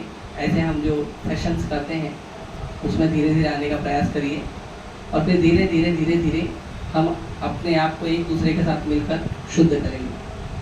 ठीक है, धन्यवाद। हरे कृष्णा कृष्णा कृष्णा हरे हरे, हरे राम राम राम। किसी को क्वेश्चन है? Any question from any side? Anything you can ask. क्या हो तो पूछो। गोस्वामी तुलसीदास जी कह रहे हैं कि सोई जाने जही देही जनाए भगवत तुम्हें तुम्हें। तो वो बता रहे हैं कि आप भगवान को तब जान सकते हैं जब राम जी जनाना चाहिए। यस, सही बात है। और एक जब विभीषण जी और हनुमान जी के बीच में संवाद होता है तो विभीषण जी कहते हैं कि अब मुझे भाव भरोसा नहीं होता, बिना मेरी कृपा के नहीं मिल सकती। भगवान की कृपा से ही संत प्रदान। सही बात। तो इसीलिए बोल रहे हैं ना, जब जैसे लोग बोलते हैं कि भगवान चाहेंगे तो हम भगवान का दर्शन करेंगे, लेकिन भगवान चाहेंगे ही नहीं जब तक आप चाहेंगे। Because Krishna is in your heart. ईश्वर सर्वभूतानां हृदयेषु तिष्ठति। भगवान हृदय में ही है। जब तक आप डिजायर नहीं करोगे तो भगवान अरेंजमेंट नहीं करेंगे। पहले आप डिजायर करो कि मुझे भगवान से मिलना है, मुझे भजन करना है, उसके बाद भगवान अरेंजमेंट शुरू करेंगे। तो ये जो है कि भगवान को आप तब जान सकते हो जब भगवान चाहेंगे कि आप उनको जानो, है ना। लेकिन जब आप सोचोगे कि मैं भगवान को जानना चाहता हूं, तब ना भगवान आपके लिए अरेंजमेंट करेंगे। ऐसे हम दुनिया में बहुत सारा काम करते हैं, ये काम कैसे हो जाता है? ऑटोमेटिक है क्या? नहीं, आपकी डिजायर है और आप डिजायर पे एक्ट करते हो तो कृष्ण फैसिलिटी देते हैं। अब कृष्ण भक्ति के लिए एक्ट करो, कृष्ण कृष्ण भक्ति के लिए फैसिलिटी देंगे। अभी 10 साल से मैं इस्कॉन में भगवद गीता का प्रचार कर रहा हूँ, तो कृष्ण मुझे भगवद गीता की फैसिलिटी दे रहे हैं। इसके पहले मैं इस्कॉन में प्रचार नहीं कर रहा था, भक्ति नहीं कर रहा था, जॉब कर रहा था, पैसे कमा रहा था, कृष्ण उसकी फैसिलिटी दे रहे थे। तो आप जिस चीज का डिजायर करोगे कृष्ण उसकी फैसिलिटी देंगे आपको। इसीलिए भगवान भगवद गीता में एक श्लोक बोलते हैं, भगवान पक्का बनिया है, पक्का बनिया। गुजराती लोग से सीखे या गुजराती में उन्होंने सीखा होगा भगवान से, क्या है ये यथा मां प्रपद्यन्ते तां तथैव भजामि हम। जो व्यक्ति जिस भाव से मेरे पास आता है मैं उसको वैसे ही आशीर्वाद देता हूँ। 1 किलो मांगे हो तो 1 किलो मिलेगा, 100 ग्राम मांगे तो 100 ग्राम मिलेगा, कम न ज्यादा। 100% दो, कृष्ण 100% तैयार है। फिर डिफरेंस क्या है? डिफरेंस है कि आपका जो एक कदम है ना वो 1 फुट का भी नहीं है, और कृष्णा का जो 1 कदम है ना वो तीनों ब्रह्मांड नाप सकता है। ये फर्क। तो आप 1 कदम उठाओगे तो 1 फुट का भी नहीं है, कृष्णा 1 कदम बढ़ाएंगे तो ब्रह्मांड नाप के आपके पास तुरंत खड़े हो जाएंगे।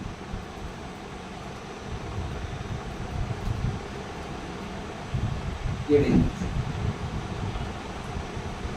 तो भगवान का, इसीलिए जो आपने श्लोक कहा उसमें वैसा ही सेम श्लोक जो है चैतन्य चरितामृत में आता है कि ब्रह्मांड भ्रमिते कोनो भाग्यवाद जीव गुरु कृष्ण प्रसादे पाए भक्ति लता बीज। कि ब्रह्मांड में जीव जो है भटक रहा है, कभी इंसान, कभी कुत्ता, कभी घोड़ा, कभी गधा, कभी मछली, कभी मच्छर, कभी छिपकली, कभी कॉकरोच, कभी मकड़ी, कभी हाथी, कभी डायनोसर, कभी वेल, क्या क्या बन रहा है, कभी देवता, कभी किन्नर, कभी चारण, कभी गंधर्व, कभी विद्याधर, कभी ब्रह्मा, क्या क्या बन रहा है, और घूमते रहा है, घूमते जा रहा है, घूमते जा रहा है। लेकिन तब वो भाग्यवान हो जाता है जब उसको भगवान का भक्त मिलता है और वो भगवान के बारे में ज्ञान देता है। लेकिन भगवान का भक्त कब मिलता है? जब वो ये सोचता है कि मैं दुनिया में भटक के कर क्या रहा हूं, मैं कर क्या रहा हूं।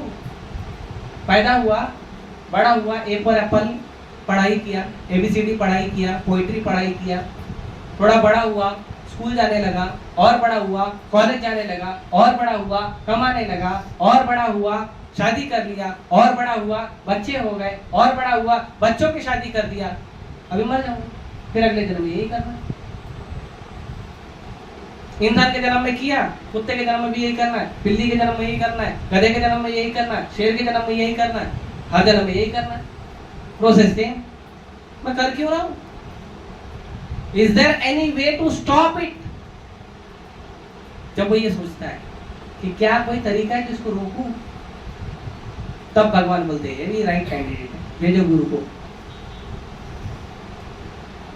गुरु हमारा भी, गुरु कहाँ मिलेंगे? आपको भगवान मार्ग बता देंगे, या तो आप गुरु के पास पहुंच जाओ तो गुरु आपके पास पहुंच जाएंगे। ध्रुव महाराज जंगल में चले गए, माँ को बोले कहाँ मिलते हैं विष्णु? माँ ने बोला मेरे को मालूम नहीं, मैंने सुना जंगल में विष्णु को मिलते हैं। तो ध्रुव महाराज जंगल में चले गए, 5 साल का छोटा बच्चा, और माँ को भरोसा है कि भगवान रक्षा करेंगे।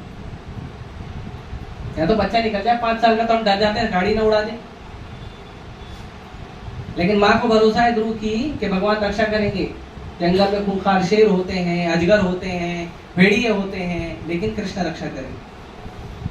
बोले जब कृष्ण ने टेक किया, और जैसे ही ध्रुव महाराज अपना जो पिताजी का राजभवन पार करके जैसे जंगल की ओर बढ़े, इमीडिएटली भगवान ने बोला जाओ, राइट कैंडिडेट आ रहा है। नारद जी को भेजा, नारद जी ने परीक्षा लिया, परीक्षा में पास हो गए, गुरु मंत्र दिया, भजन किया, 5.5 महीने में विष्णु सामने।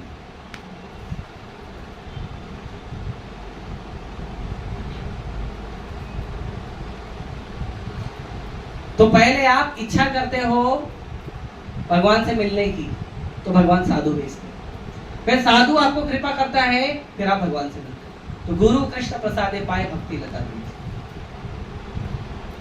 ओके, और कोई क्वेश्चन? और एक प्रश्न था बोलो जी। भगवान कह रहे हैं कि सर्वधर्मान परित्यज्य मामेकं शरणं व्रजं तो ये पूर्ण शरणागति का सूत्र क्या है? कि बहुत बड़ी बात है, बहुत आगे की बात है, परंतु उस मार्ग तक इतना पता है कि गुरु की आवश्यकता है, कि गुरु और भक्तों के सानिध्य से हम पूर्ण शरणागति तक पहुंचने का प्रयास करें। परंतु इसमें प्रबलता कैसे? प्रबलता है आपकी इच्छा। जितना आपकी इच्छा होगी सरेंडर करने की, उतना कृष्ण स्वीकार करें। If you surrender 1%, Krishna give you 1% blessing. If you surrender 2%, Krishna will give you 2% blessing. तो यही तो साधना भक्ति है कि हम एट ए टाइम 100% सरेंडर नहीं हो सकते, इसीलिए साधना करो। साधना करते करते हमारा सरेंडर बढ़ने लगेगा, तो बढ़ते बढ़ते बढ़ते बढ़ते जिस दिन 100% होगा कृष्ण सामने। यही साधना भक्ति है। तो भक्ति दो प्रकार की होती है, एक होती है साधना भक्ति, एक होती है रागानुगा भक्ति या वैदिक भक्ति और रागानुगा भक्ति। वैदिक भक्ति होती है कि हमको आदत नहीं है भगवान का भजन करने की, नाम जप करने की, ग्रंथ पढ़ने की और कीर्तन करने की, विग्रह सेवा करने की, हमको आदत नहीं है। हमको सिखाया जाता है प्रणाम ऐसे करो, हरे कृष्णा ऐसे मंत्र जप करो, गीता को 1 घंटा पढ़ो, आधा घंटा पढ़ो, 5 मिनट पढ़ो। हमको धीरे धीरे आदत लगाई जाती है, वो वैदिक भक्ति होती है। लेकिन जब वो वैदिक भक्ति करते करते करते करते जब हमारा स्पॉन्टेनियस हो जाता है, ऑटोमेटिक, जब आदमी ऑटोमेटिक हो जाता है, ऑटोमेटिक मंत्र जप करता है बिना किसी के बोले, ऑटोमेटिक ग्रंथ उठा के पढ़ता है बिना किसी के बोले, ऑटोमेटिक भगवान की सेवा करता है बिना किसी के बोले, और इन सब चीजों में उसको आनंद आता है, वो होता है रागानुगा भक्ति। तो जो सर्वधर्मान परित्यज्य है वो रागानुगा लेवल का है, लेकिन वो सर्वधर्मान परित्यज्य कैसे होगा? वैदिक भक्ति से। इसीलिए भगवान ने वैदिक भक्ति अर्जुन को बताया, यत् करोषि यत् स्नासि यत् जुहोषि ददाति यत् तपस्विसि कौन्तेय तत् कुरुष्व मदर्पणम्। जो तुम करते हो, जो तुम खाते हो, जो तुम तपस्या कर रहे हो, जो तुम धन अर्जन कर रहे हो, जो कुछ भी कर रहे हो वो करो, लेकिन मुझे अर्पण करके करो। You do everything via Krishna. खाना खाना है खाओ, मना कोई कर रहा है, लेकिन आप बुकिंग करो, 5 मिनट ठाकुर जी को भोग लगाओ और खाओ, कौन मना कर रहा है? आपके कुकिंग करने से खाने के बीच में 5 से 10 मिनट घड़ी मैंने सुना चाहिए बस, और 5 से 10 मिनट क्या करोगे? ठाकुर जी को भोग लगाओ बस, और क्या। हम तो किसी का खाना मांग नहीं रहे। और आप क्या खाओगे? जो कृष्ण खाते हैं वो खाओ। कृष्ण आपके पिता है, जो पापा खाएंगे वही बेटा खाना चाहिए।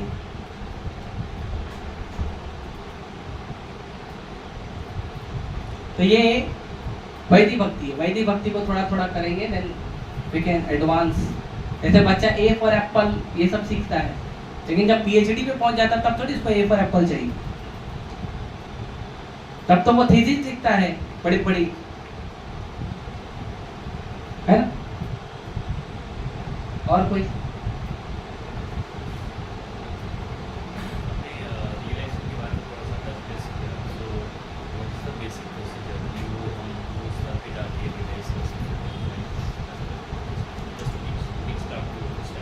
हाँ, तो वो वैदिक भक्ति है। वैदिक भक्ति है। आपको देखिए, रियलाइजेशन का जो सबसे पहला स्टेप है वो है आदौ श्रद्धा। सबसे पहला कदम है रियलाइजेशन का कि आपको भरोसा होना चाहिए कि ये बाबा सही बोल रहा है। नहीं तो कुछ नहीं है, नहीं तो आए हो बैठे हो प्रसाद खाओ जाओ। फर्स्ट यू हैव फेथ, आदौ श्रद्धा, ततो साधु संग। जब आपको श्रद्धा होगी कृष्ण होते हैं, भगवत गीता होती है और मेरे लिए फायदा है, तब आप क्या करोगे? उस इंसान को ढूंढोगे जो भगवत गीता की चर्चा करता है, कृष्ण की चर्चा करता है।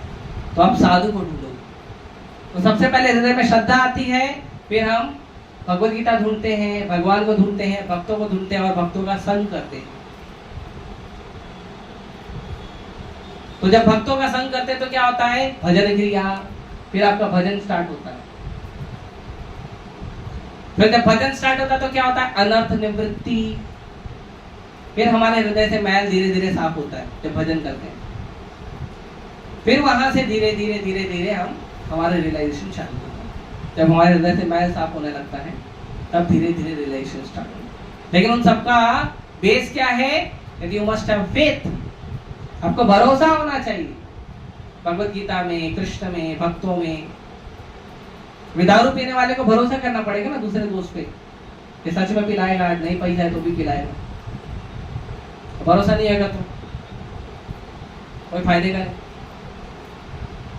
आप स्कूल और कॉलेज में जाते हो तो भरोसा रहता है ना, स्कूल कॉलेज में जाएंगे तो पढ़ाएंगे, वो बात अलग है। आजकल चीटिंग हो जाती है। आजकल स्कूल कॉलेज में एक तो वैसे ही रहता है 200 दिन का, उसमें से 15-20 दिन तो डे निकल जाते हैं, है ना। 60 दिन एग्जाम ले लेता है, मुश्किल से 30-40 दिन बच्चे पढ़ाई करते हैं, उसमें भी फेस्टिवल आ जाते हैं, 15-20 तो फेस्टिवल रहते हैं। क्या करेंगे, गए थे स्कूल पढ़ने, धोखा हो गया। This is the fact. I was teaching in college. I was calculating once कि बच्चे को पढ़ने को टाइम कितना मिलता है। मैंने देखा मुश्किल से 30-40 दिन पढ़ते हैं बच्चे पूरे साल में, मुश्किल से 30-40 दिन, है ना। 365 दिन हो गया, उसमें से 52 तो संडे निकाल दो, और 52 तो बच्चों की छुट्टियां निकाल दो जो बच्चे खुद से डांडी मार देते हैं। 100 दिन तो ऐसे ही खत्म हो गए। तो 365 में से कितना बचा, 265, उसमें से 52 छुट्टियां निकाल दो, 40 छुट्टी होती है गवर्नमेंट की, वो निकाल दो, कितना बचा। ऐसे करके आप देखोगे मुश्किल से 30-40 दिन बच्चे पढ़ाई करते हैं, और उसमें हम सोचते हैं फर्स्ट रैंक लाएंगे। इतना बड़ा धोखा है। लेकिन श्रद्धा है, स्कूल कॉलेज में जाएंगे तो पास होंगे, डिग्री मिलेगा, मेरिट मिलेगा, नौकरी के लिए डिग्री मिल जाएगा, श्रद्धा है ना, तभी तो जाते हैं। तो भक्तों में क्यों नहीं। आप में से कौन है जो नाई के पास दाढ़ी कटवाने गया है, कोई गया है तक? जिनकी नहीं है उनसे बात नहीं करो, जिनकी है वो बताइए, गए हो आप लोग दाढ़ी कटवाने? तो जब नाई इधर प्लेट रखता है तो आपको कैसे भरोसा है कि ऐसे नहीं करेगा, ऐसे करेगा भाई, या फिर है ना। अरे चाय की दुकान पे जाते कि नहीं, चाय पीने, कॉफी पीने, या होटल में जाते हैं खाना खाने, तो आपको कैसे भरोसा है वो खाना खाने से आपको फूड पॉइजन नहीं होगा। रोज तो न्यूज आती है कोई ना कोई पेपर में आती है ना, ये होटल में फूड पॉइजन हो गया, वो होटल में फूड पॉइजन हो गया। हाँ, ये दो भरोसा।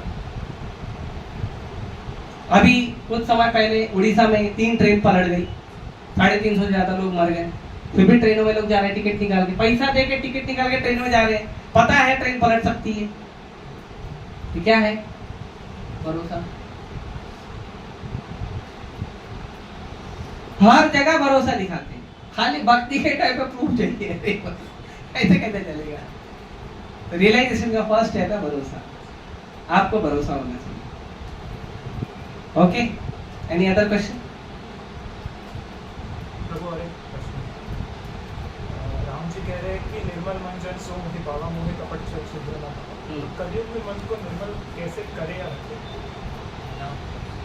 कठिन हो जाता है। करना है, सच में करना है, पक्का। ठीक है, मेरे पीछे रिपीट करो। हरे कृष्णा हरे कृष्णा हरे कृष्णा हरे कृष्णा कृष्णा कृष्णा कृष्णा कृष्णा हरे हरे हरे हरे हरे राम हरे राम हरे राम हरे राम राम राम राम राम हरे हरे। हरे इसी से भाई चेतो दर्पण मार्जनम भव महादावाग्नि निर्वापण। आपके चित्त का दर्पण पूरा साफ हो जाएगा, क्लीन हो जाएगा, और जो संसार का जो ताप है वो गायब हो जाएगा। और कैसे होएगा, कैसे गायब होगा पता है? श्रेयो कैरव चंद्र का वितरणम, 100 हजार चंद्रमा का जो शीतलता है वो आपके हृदय में आपको फील होने लगेगा। आप में से कितने लोग हैं जो चांदनी रात में खेत में या ओपन में कभी गए हो? कैसा ठंडा लगता है।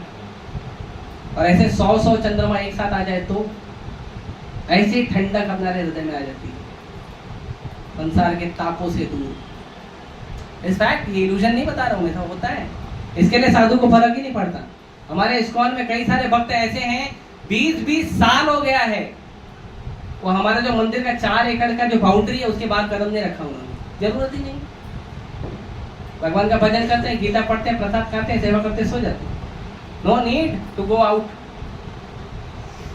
तो हमारे बॉडी का जरूरत कैसे पूरा होता है? कृष्ण भेजेंगे, मैं कृष्ण का सेवा कर रहा हूँ, तो मेरी जो जरूरत है कृष्ण भेज देंगे? तो फेथ होना चाहिए।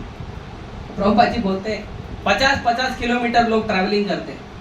लिटरली मुंबई में हम देखते हैं 50-50 किलोमीटर ट्रैवलिंग होती है चर्च गेट टू विरार, है ना? 40 किलोमीटर कितना है? 60 किलोमीटर। सोचो, विरार से बैठते हैं, बैठे चर्च गेट तक जाते हैं, 60 किलोमीटर ट्रैवलिंग। व्हाई? फॉर 2 चपाती। उससे ज्यादा तो खाते भी नहीं। ब्रह्मचारी बनेगा तो बात अलग है, मैं 5-6 खाता हूँ, उससे ज्यादा तो खाते भी नहीं।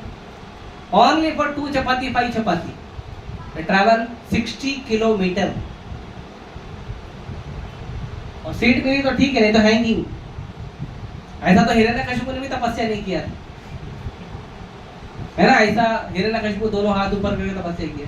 वो आजकल लोकल ट्रेन में लोगों की हालत है। लेकिन प्रभु जी बोल रहे थे तो हिरण्यकशिपु की तरह विचार करते विराट ट्रैवलिंग करते हैं ओनली फॉर 2 चपाती। इसी सोमवार तपस्या हरे कृष्ण बोलोगे तो नहीं करेंगे, 5 मिनट बैठ के शांति से भजन करो, वो नहीं करेंगे। लेकिन हिरण्यकशिपु की तरह रोज 3 घंटा आना, 3 घंटा जाना। तो हिरण्यकशिपु देखेगा तो हंसेगा। उसको तो ब्रह्मा जी से वरदान मिल गया, हमको क्या मिलता है? क्या मिलता है? 2 चपाती और ट्रेन में खाली गेम खेलने का और मूवी देखने का टाइम, दैट्स ऑल। Therefore, तपो दिव्यम, तपस्या करिए, दिव्य तपस्या करिए। तपस्या ऑलरेडी कर रहे हैं, स्कूल जा रहे हैं वो तपस्या है, कॉलेज जा रहे हैं वो तपस्या है, जॉब पे जा रहे हैं वो तपस्या है, यहाँ वहाँ गाड़ी से जा रहे हैं वो तपस्या है, मार्केट जाते हैं इतना सारा सामान 2 घंटा 3 घंटा शॉपिंग करके लेके आते वो तपस्या है। तपस्या तो दिन रात कर रहे हैं हम लोग। थोड़ा और तपस्या करो, लाइफ को खत्म कर दो। ये जो हमारा चक्कर है ना जन्म मृत्यु का, उसको खत्म कर दो। थोड़ा 1-2 घंटा भगवान का भजन कर लो दिन भर में, अपने आप को प्यूरिफाई करो। Make this life final, don't take birth again. तत्त्वान निवर्तन्ते तद्धामम परमम मम। एक बार भगवान के धाम चले जाओ, वापस आने की जरूरत नहीं। No return ticket. भगवान के धाम में जाने का सिंगल टिकट है, रिटर्न टिकट नहीं है। Okay, thank you very much. Hare Krishna Krishna Krishna Hare Hare, Hare Ram Ram Ram Hare Hare. Shri Prabhupada की जय।